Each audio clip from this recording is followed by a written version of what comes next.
In simple terms, you might say a contract is an exchange of promises. But it's a little more precise to say that a contract is a formal and legally binding agreement between two or more parties. In your career, you'll constantly be dealing with contracts. Contract law is intended to protect the parties in a contract and the sanctity of the contract process. Contracts are governed by common law, state law, and federal law. So what is considered a valid contract can vary between states. There are many types of contracts in our field, like sales agreements, employment contracts, lease and rental contracts, property management agreements, and listing agreements, as well as buyer's representation agreements, to name just a few. In real estate, contracts are a big deal. We'll discuss specifics of Minnesota contract law during this lesson, but for now, we're going to focus on the concept of intent and mutual agreement.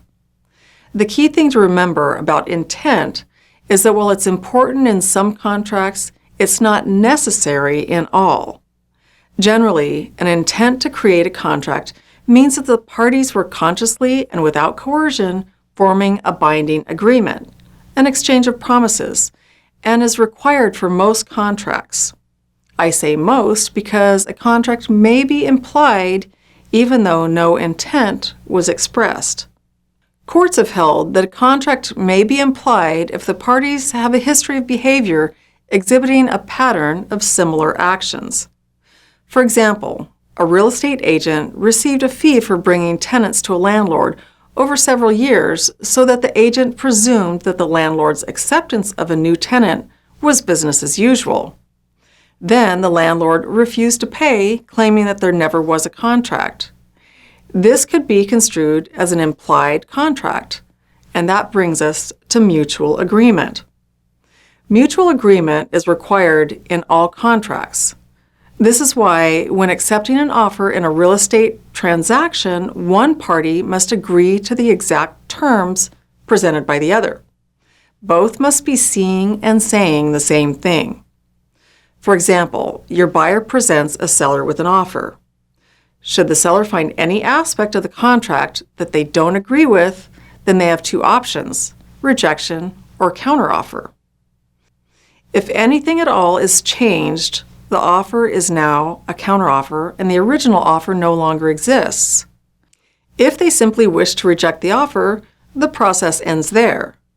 But the seller can propose a counteroffer with amended terms. This will be presented to the buyer, where they'll have the same option of acceptance, rejection, or counteroffer. This process goes on until the parties come to either a mutual agreement or decide to end the negotiations. Every offer presented in a real estate contract must include a few different items for it to be legally enforceable, such as the address or legal description of the property to be purchased, names and addresses of all involved parties, price and payment terms, any agency representation the parties have, any contingencies, and any exclusions or inclusion of fixtures or personal property. If all of these items are present and the parties agree to the terms, the last thing that must be done to finalize the contract is to notify the offerer of acceptance before the deadline expires or the offerer chooses to withdraw. You may wonder what happens if a contract is agreed to and a party decides to cancel it after the fact. Let's discuss some Minnesota-specific options. The first option is a voluntary cancellation agreement. This requires the parties to sign the agreement and to determine how any earnest money will be distributed.